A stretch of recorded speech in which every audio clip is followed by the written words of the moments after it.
Valvular heart disease can lead to formation of blood clots, and these blood clots can then cause acute arterial ischemia in the lower limbs. And then third cause is trauma. If there is any trauma to leg recently, it may cause disruption of any artery, and which will result in acute arterial ischemia.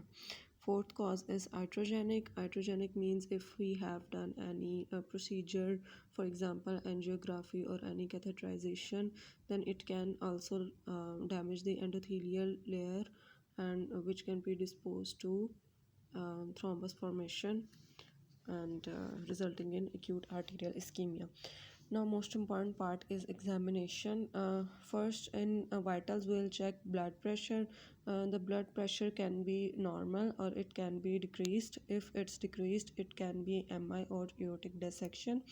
But remember that risk factor for aortic dissection is extreme uncontrolled hypertension.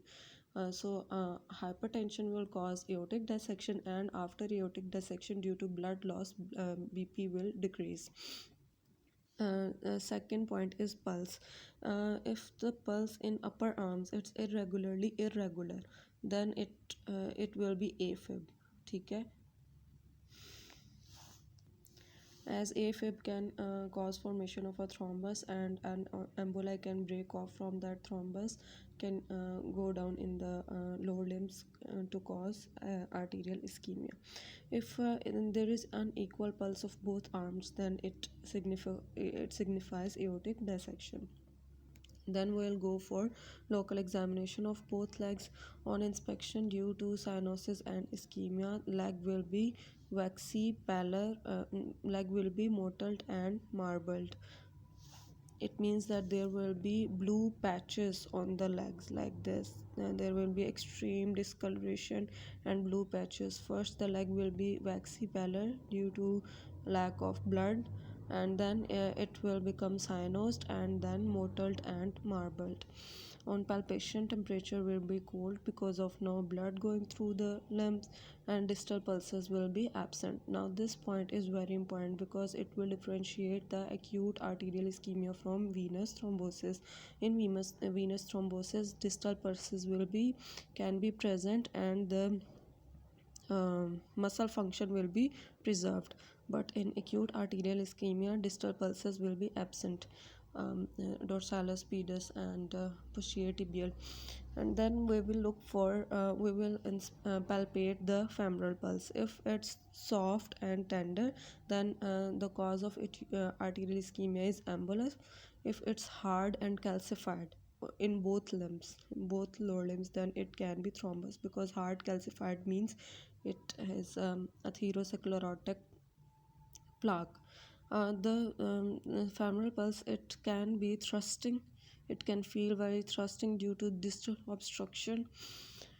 Then we will palpate the muscles. Muscles will be tender due to ischemia, and we will also check the popliteal fossa of opposite leg, because if there is an aneurysm, popliteal artery will be very easily palpable. Normally popliteal artery is very hard to palpate because it is not lying over any bone. It's basically we have to palpate is against muscle and fascia. That's why it's very hard to palpate normally. But if it has aneurysm, then it is very easy to palpate. We should suspect aneurysm, and aneurysm can cause thrombosis, which will lead to acute arterial ischemia.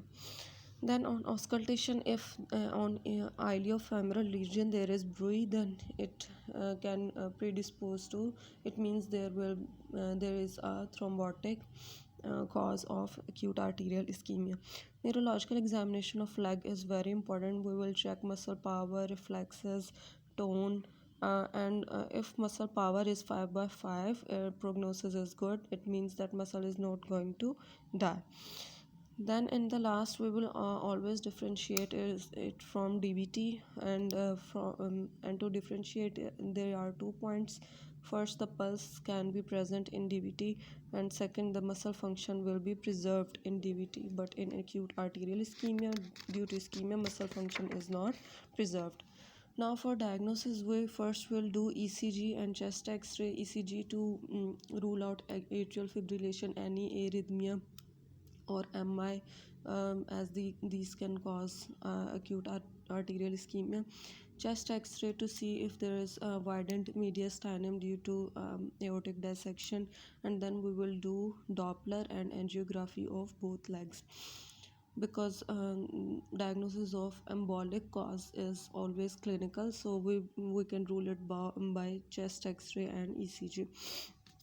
Then coming to treatment for embolic cause, we will do embolectomy, and if the embolus is very large and it's progressing, and we will control it by anticoagulants and thrombolytics. For thrombosis, we will do angiography and bypass surgery.